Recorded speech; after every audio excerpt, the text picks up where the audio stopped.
guys, welcome back to Who's Got the Tea, where we explore all things tea. My name is Shayna Hu. I'm a tea enthusiast exploring teas and taking you with me. Today we are going to explore a very up-and-coming tea. This tea came about maybe in the 1920s, and so it's probably not as heavily marketed in your local supermarkets as, say, green tea.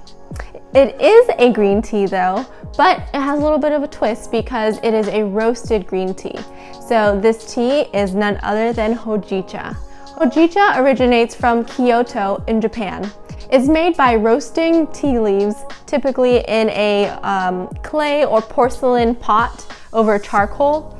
The most common types of tea leaves used for Hoji-cha have been noted to be sencha and bancha. What this process does is it kind of makes maybe more depth and layers so that it is more appealing and tasty. Today we're going to dive into La Colombe's version of Hojicha.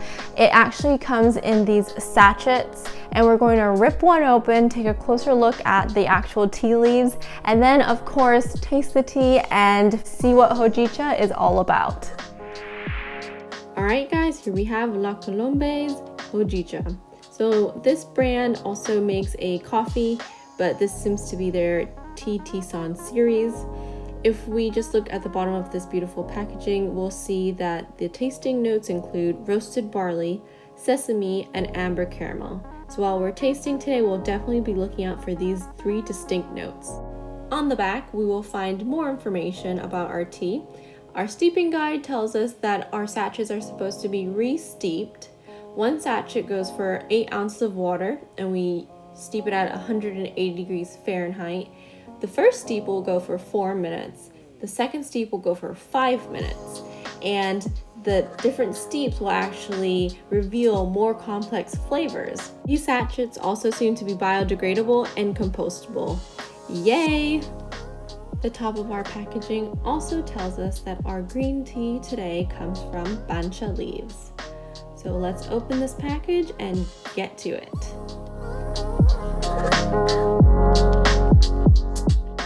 The sachets are really high quality. It's not so much as a tea bag that I feel would tear apart instantly in the water. It's more so of a high quality cloth, but they are also biodegradable, and I felt kind of bad cutting into it because I felt like this was such a nice sachet.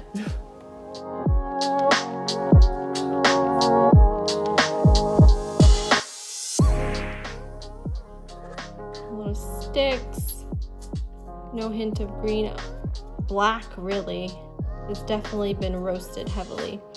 It kind of reminds me of a coffee though, because coffee beans are often roasted. There's a lot of tea in here, so it makes sense that you would be able to use this for multiple steeps. Alright, let's get to it. As I mentioned before, Hojicha is roasted in a porcelain pot over charcoal. As comparison, most Japanese teas are steamed. The high temperature at which Hojicha is made makes the leaves change from their normal green color to this reddish brown that we see currently. Traditionally, Hojicha has been known to be popular as an after-dinner drink. I can assume that this might be so because it's nice to have a toasty, roasted flavor after a heavy meal. As a green tea, Hojicha shares the same health benefits as any other green tea would. This includes, but is not limited to, antioxidants and polyphenols that help reduce inflammation in the body. It's also full of vitamins like C and E that are good for your skin and your overall well-being. Alright guys, we have made our 2 different batches of Hojicha. This one is from the first steep. This one is from the second steep. It says that the first steep will have different flavors as compared to the second steep. Just based on smell alone, This first note here, roasted barley, is very true. This actually reminds me of the roasted barley tea that I tasted in another video. As soon as it starts brewing, the barley is very aromatic. It's a very strong barley smell. I think for people that like coffee, it kind of is reminiscent of coffee because of that roasted smell. So it's roasted barley, not roasted coffee, but still the smell is similar to probably what coffee drinkers are familiar with. So based on color alone, this one is slightly darker than this one, but hardly darker. I thought that the second batch would be noticeably lighter, but I think that there's just so much tea in that one sachet that it was strong enough for both cups. So let's get to our first batch. This one was the one that was steeped for 4 minutes. A very strong barley aroma.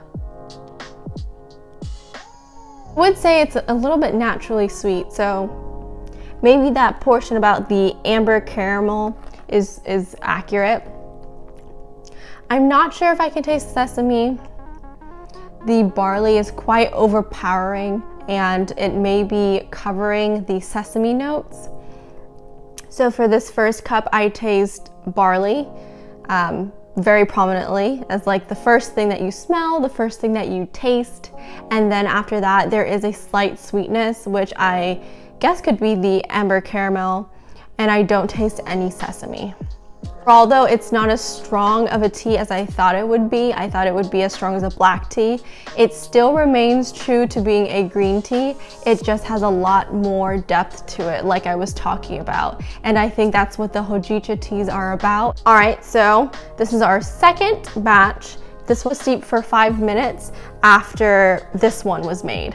So I'm guessing or hoping that there's a little bit less barley and that I can hopefully taste that sesame and a little bit more sweetness. I want the more subtle notes to stand out in the second cup. For my preference, I would say that the second cup is more palatable than the first cup. The first cup is strong and it screams roasted barley. The second cup still has roasted barley. You still know it's there. It's saying, hi, it's me, roasted barley. But I think that this one has more notes that you can actually decipher because the barley isn't as dominant. I can't say that I taste the sesame for either batch of teas. It takes a little bit of time, but you definitely can taste a little bit more sweetness in the second steep than the first steep. And for that reason, I like the second steep better.